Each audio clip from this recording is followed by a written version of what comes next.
Jeff, an honor to have you, sir. What's going on? Well, it's great to be on your show, Andy. As you said earlier, I'm a huge fan. I think you're a straight shooter. I appreciate what you do for freedom in America, and I look forward to hearing you on there for a very long time. It's an honor to be on your show this afternoon. Thank you. And you, sir, are a great politician. On this program, flattery gets you everywhere, every day of the week. I knew that. All right. So, sir, once again, you're from South Carolina, and you're very conservative, and you've been watching this race. You caught last night's debate. And I just want to get your general reaction, being a sitting congressman, of where you think this thing is going as far as it looks like it's a Romney-Santorum race with potentially Gingrich if he can get some traction on Super Tuesday on March 6th. But what's your general feeling of what happened last night and then where we're going to see the final nominee turn out? What do you see? Well, you gave a great summary of it, and what's interesting, and I answer this question a lot, is that why don't we have a clear front runner right now? And what I say is that we've gone through 20 or 21 debates now. America is really vetting these guys because we want to know what we get. With Barack Obama, he was not vetted, and we did know what we were going to get, and look at how it's turned out. So America and Republicans in general are generally trying to figure out which one of these candidates, A, can beat Obama, and B, will be the leader to lead us out of this economic doldrum that we're in. And so I thought your summary last night, or this afternoon of last night's debate, was spot on. What I think America is looking to hear is someone that's going to talk about how they're going to beat Obama, to quit attacking each other, to talk about, and I'm frustrated with them running away from their success. Let's talk about your success. Let's run on your success, and let's point to how you're going to turn this country around, because we're headed off the cliff with the policies coming out of Washington right now. And so which leader can do that? I think they all have strengths in some capacity. I think you're right. It's a Romney-Santorum race right now based on the latest polling and the performance last night in the debate. Okay. And, Congressman, I want to shift gears for 1 second, because what I was most excited to have you on is that you sit in the Natural Resources Committee, the House Energy Action Team, which is an integral part of the Republican effort to expedite permitting of energy projects, through whether it be ANWR or other federal lands where we need to drill.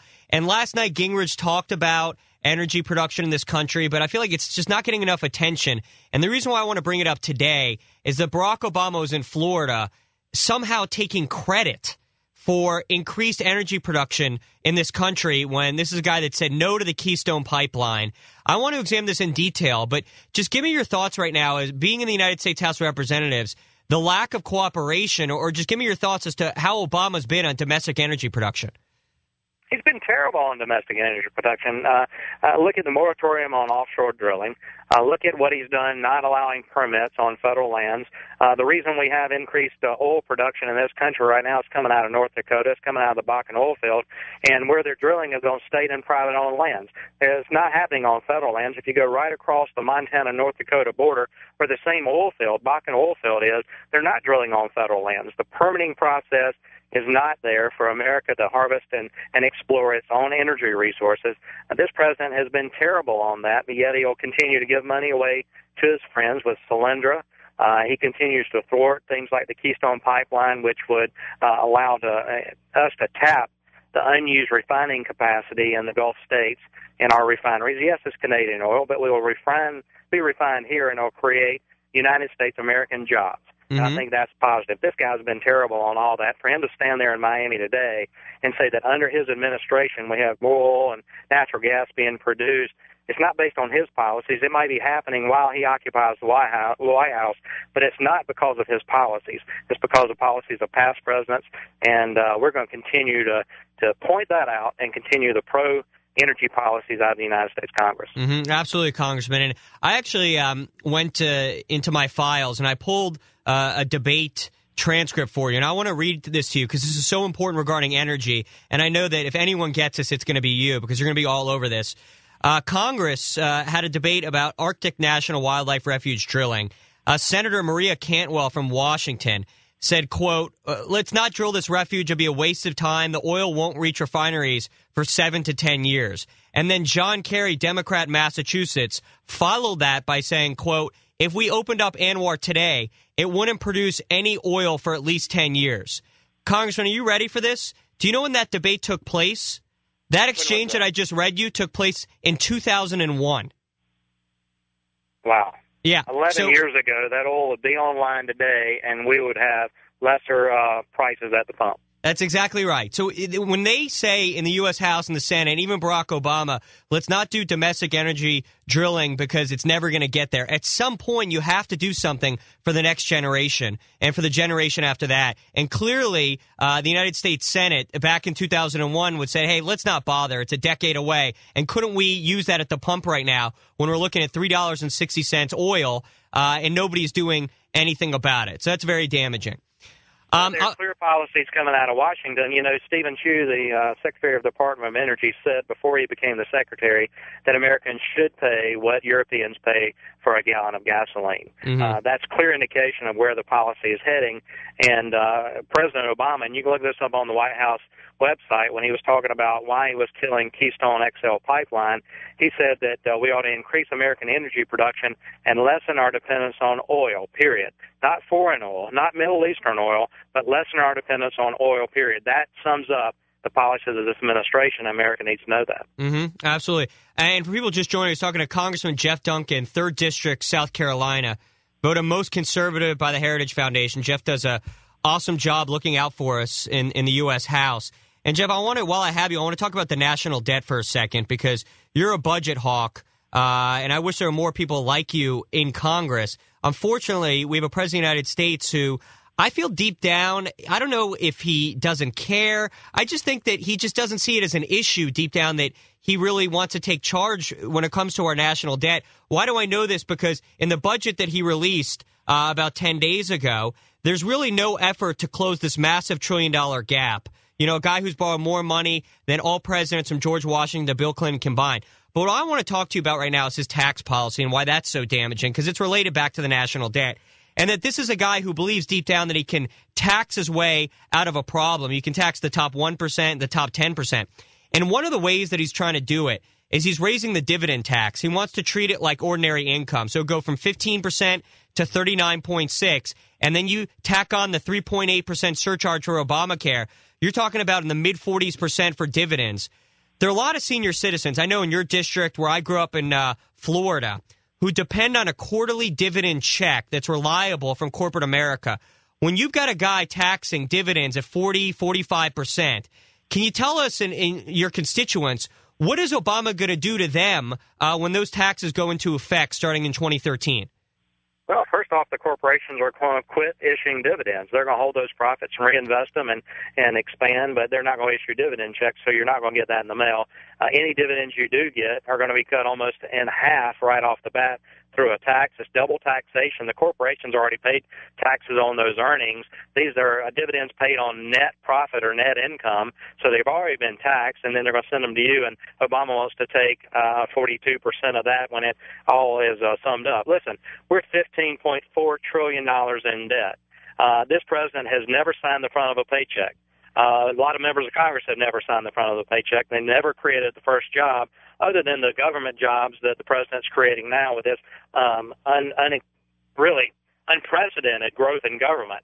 When I ride around Washington, D.C. and look at the skyline, I see construction cranes in Washington because Washington's growing to support this growth in government. But those construction cranes aren't in Orlando. They're not in Charlotte, North Carolina. They're definitely not in Greenville and Anderson, South Carolina, but they are in Washington, and that's a clear indication that government's growing. Right.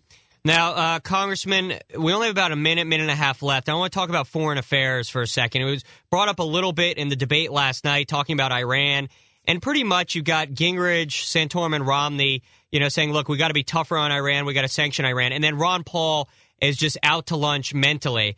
But I want to ask you, we've got an election coming up in November.